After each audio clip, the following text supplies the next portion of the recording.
Сәлем достар, бүгін сіздермен пиалада жасалатын өте дәмді кешкі ас дайындайтын боламыз. Видеоны соңына дейін көруге кеңес беремін.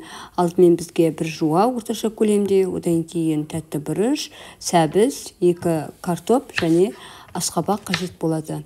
Алдымен бірінші жуамызды уақтап турап аламыз.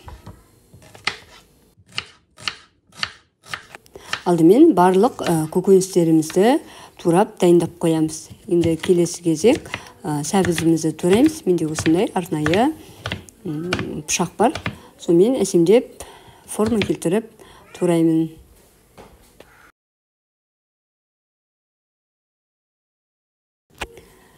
Тәтті бұрышымызды да қатты ұсақтамаймыз. Осылай ортасынан бір бөліп, үлкендеу көлемде алдын ала турап дайындап қоямыз.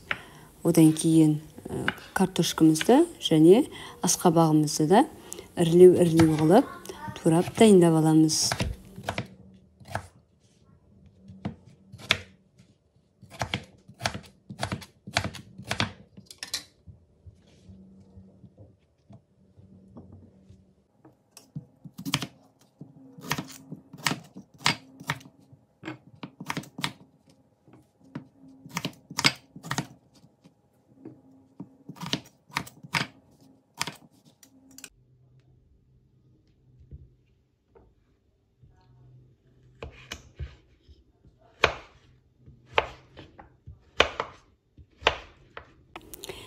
Енді қазанымызға майымызды салып шығаратын боламыз. Менде қойдың құйрық майы күнделікті тағамыма пайдаланамын. Сіздер өздеріңіз қалауыңыз бойынша майларыңызды пайдалана берсеңіздер болады. Енді майымызды әбден шығарылғанын күтеміз.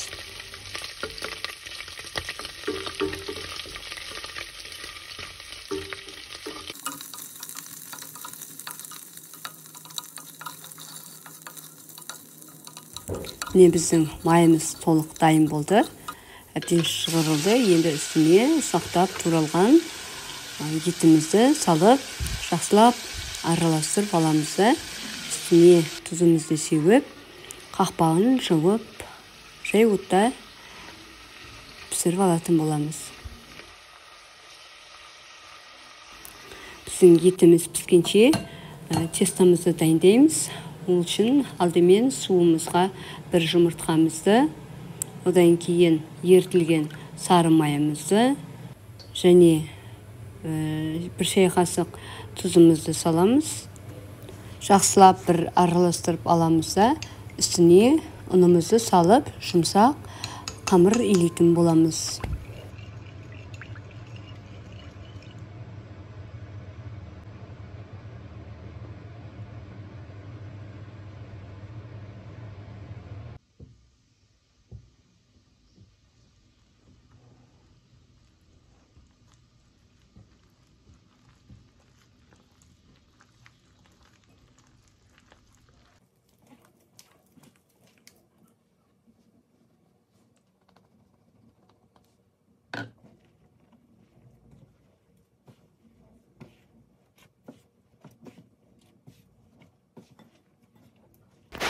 Міне біздің қамырымыз осындай жұп-жұмсақ, эластичный болып шығады. Осыны енді бетін жауып, жылы жерге жарты сағатқа қойып қоямыз.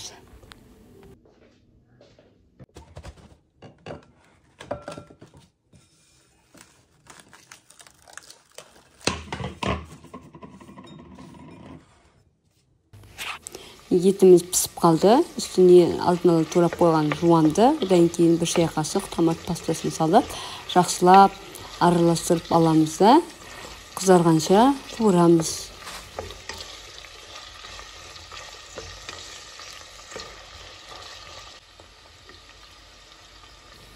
Одан кейін үстіне турап қойған сәбізімізді, үстіне картоплымызды салып, жақсылап бір араластырып аламыз да, үстіне қалған асқабағымызбен тәтті бұрышымызды салып, жақсылап тағы да бір лопатканың көмегімен араластырып жібереміз. Одан кейін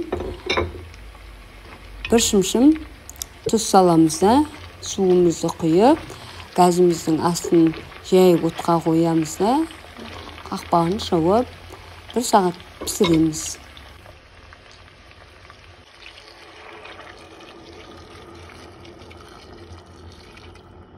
Біздің тестіміз дайын болды. Енді тестімізді 6 бөлікке бөліп аламыз. Одан кейін дөңгелетіп, шарик қылып дайындаймыз.